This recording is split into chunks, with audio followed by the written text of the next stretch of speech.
إيه علم بدن بأن نوجد دقيست بيقول فرنسية مسلمة مثقفة ثقافة عالية زوجها داعي إلى الله. قبل فرنسية دا أو مسلمة دا أو أقول أو جامعة العلم المادي قد تقارنوا وحبرتي نكيون وانين داعي ودعوة كشغية. والديها غير مسلمين. لكن لما جاء والديها مسلمين ما هو قالوا إيه ما مسلمة دا. أول جماعة خرجت 40 يوم من فرنسا إلى باكستان. waxay gabadha ku jirtay jamaacadii horeysay ee France ka baxday ilaa iyo Pakistan 40 cisho كل النساء يقولون ما رأينا مثل مرأة مثلها. dumarkoo dhan waxay yiraahdaan gabadhaas gabadh lamid waligay ma nu arkin. ما عندها دقيقة من حياتها تضيعها فيما لا يعني إلا إما دعوة إما تعليما إما تعلما إما ذكرا. حتى النساء إذا كانوا تكلموا في الدنيا وفي قال وقال هي إما تغير كلامهن بالدعوة ولا تقوم لا تجلس معهن. waxay yiraahdaan gabadha waxa laga arkay sifada cajiibka laga arkay waxa kamid ah daqiiqad waqtigeega kamid ah ma la yaani kuma dayacdo ama way cibaadaysanaysaa ama quraan bay akhriyaysaa ama salaad bay tukanaysaa ama waxbarasho ku jirta ama dacwad bay ku jirta xataa dumarka kale oo wax kale ka sheekeynaya haday aragto intay la fadhiisato ay hadalkooga bedelaysayo kalaam diin waliba bay u bedelaysaa. رجعت من 40 يوم في بيتها مثل المسجد. جعلت مصلى 3 بنات وولدين كل يوم حلقة التعليم في البيت حتى أولادها وبناتها يعني تربوا على حب الله وحب الرسول. شيء عجبا عجابا. wuxuu afartagii markay ka soo noqotay gurigeyga waxay ku camirtay acmaal bal gurigeyga waxay ka dhigtay sida masaajidka oo kale 3 hablood iyo 2 wiil bay lahayd awqaadii guriga oo dhan waxay ka dhigtay imma salaad imma quraan imma dacwad imma tacliim 24 saac gurigeyga wuxuu noqday guri ku camiran acmaashii nabigeena alayhi salaatu wasalaam. عندها قيام الليل في الليل بين يدي خالق الكائنات تناجي رب العالمين. زوجها يقول أن تقوم تصلي الليل ثم كذلك صباحا تكمل أذكارها مساء قبل النوم تكمل أذكارها دائما مشغولة بطاعة الرحمن. اسمعوا يا إخواني وأخواتي مثال عظيم في هذه المرأة. wuxuu gabadhaasi habeenkiina salaat leelka ma badhaafi jirin ba saacadaha dambe bay kici jirtay quraankeega dikrigeega adkaarteeda istighfaarteeda salaada subaxinta la gaarin bay dhameystiri jirtay. wuxuu gabadhaasi waa gabadh nolosheedoo dhan ku camirtay ilaahay taacadiisa qisad baan iga sheegay dhageysta buudi. قبل 5 سنوات بالاختصار قبل 5 سنوات أصابها مرض كونسر السرطان عافانا وعافاكم الله. 6 sano ka hor gabadha xanuunka waxa ku dhacay leedahay kansar ayaa ku dhacay jirkeega sarataan. فالأطباء قالوا خطير انتشر في جسمها. dhakhtaradii waxay yiraahdeen xanuunkan jirkeegii buu ku fiday gabadha waa khatar hadii toole. اسمعوا نادت زوجها قالت يا زوجي قبل أن يأتي الموت نريد نكمل ديني يا زوجي أريد نكمل ديني يا زوجي. ماذا أنت ما عندك دين كامل؟ قالت لا ما زال موسم الحج حجي ما حجيت لكي نكمل ديني 5 فرائض 5 ركائز الإسلام. أنا ما حجيت يا زوجي. كيف نموت ونلقى الله بغير حج؟ يا زوجي اعمل معروف خذني إلى بيت الله الحرام. waxay ku tiri markaa ninkeegii waxaan doonayaa intaanan dhimani ajashu aynan iiman inaan diintayda aan dhamaystirto diin kaamil anigoo le inaan adduunyada ka tago laana arkaan alislaamka xajka kamida waxay tiri anigu wali ma xajin muusimkii xajkana waa la gaaray waxaan doonayaa oo niyeysanahay inaan ilaahay gurigiisa tago soo xajiye xajki noo qaban bay ka tiri markaas. قال يا زوجي انت مريضة لا تستطيع تتحركي خطير. قالت يا زوجي الله سيقويني لكي نؤدي موسم الحج. يا زوجي خذني ولا تخاف. markaasuu ku yidhi nawaad bugta adigu oo xanuunka jirkaagii buu ku fiday ma kici karaysid xajkuna qof caafimaad fiican oo caafimaad ku dhan yahay ku fiican markaabay tiri ilaahay uu karaa inuu quwad aan ku xajiyay siiye adigu ma aragtaan kaco hawsha xajka ii bilaab ilaahay baa xajka geeniyo xajisiinaye. ذهب زوجها إلى السفارة السعودية.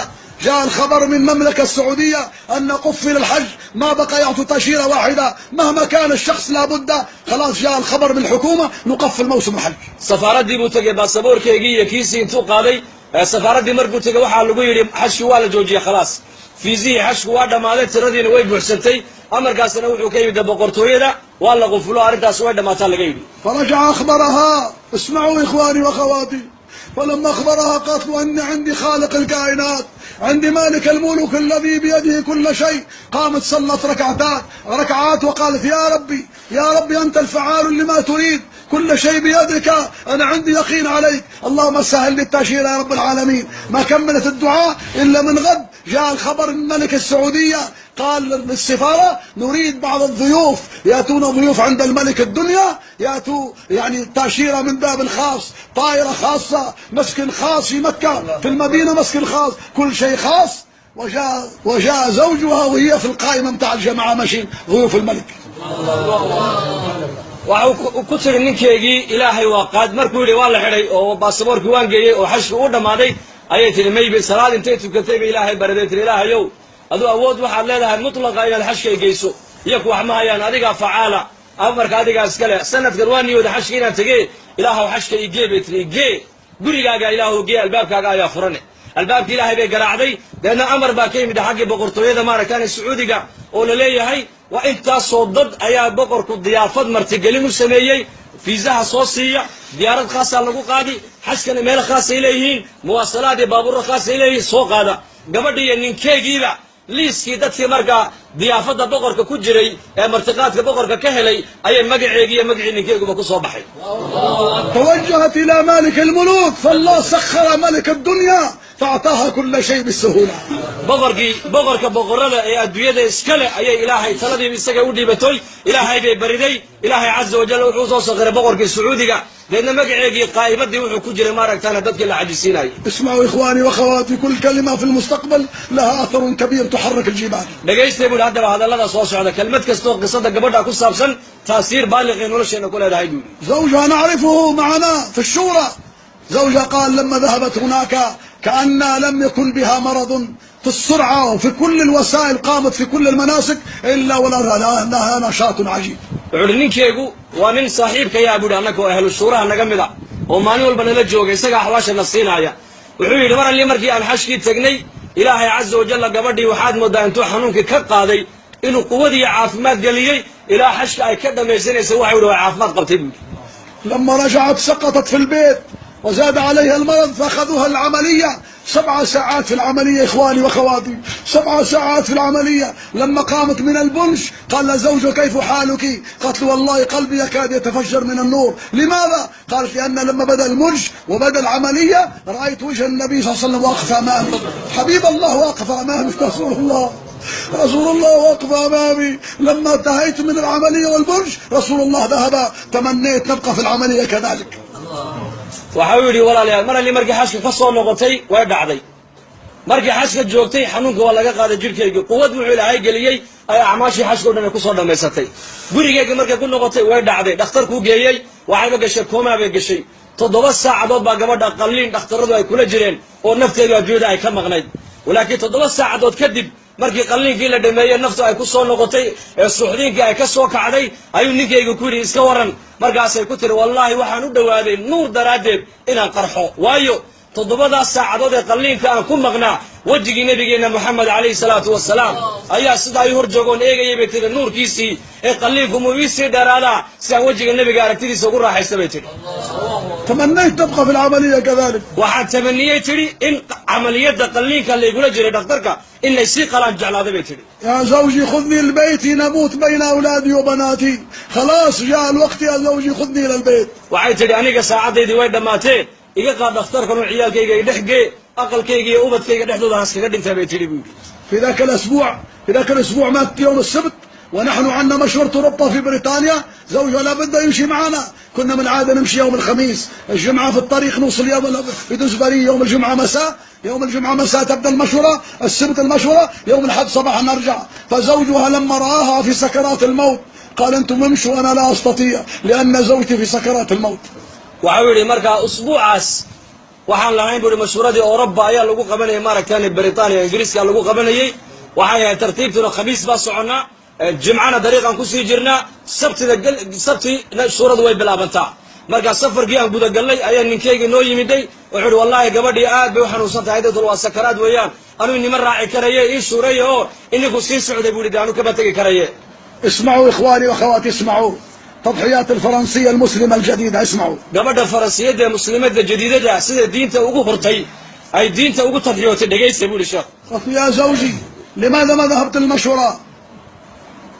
ذهبت المشورة؟ فهو تردد.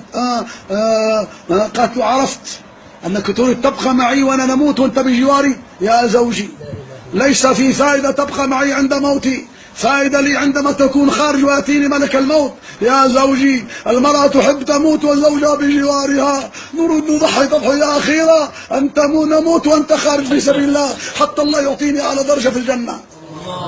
markaas ninkeygii ku tiri maxaa ka reebay shuuradii aaway culimadii soo mashhuuradii ma jirto maxaa ku reebay adiga markaasuu daa u sheegay yidhi adigii baa sakaraado waa la reebo adaa ku hadhay markaasay tiri ma waxaad doonaysaa inaan agtaada aan ku dhinto anigu miyaad doonaysaa bay ku tidhi anigu waxaan jecelahay tidhi inaad adigoo iga maqan aan dhinto si ilaahay ajar ziyaadaha ii siiyo oo taas adoo iga maqan oo dhintaa ii faa'iido badane la joogaad ila joogteen agtaada ku dhimanayo aniga faa'iide iima leh gabdhuhu waxay jecel yihiin raggooga agtooda inay ku dhintaan laakiin anigu waxaan jecelahay tidhi adoo ilaahay dartii u maqan inaan dhinto naftu ay ga baxdo si aan aakhirkayga nolosheeda inta u dambaysana aan diinta ilaahay ugu tadxiyoodo بقاؤك لا يفيدني la joogaad aniga ila joogta waxba ima tarayay ka tidhi لا يفيدني أريد أضحي آخر تضحية قبل خروج روحي intay naftu aniga iga bixin tadxiyadii u dambaysay inaan diinta u huro ayaan jecelahay tidhi ودفعته حتى ركب في الطائرة يوم السبت صباح والتحق بنا oradoo socabay ku tiri markaasay dabada ka soo kaxaysay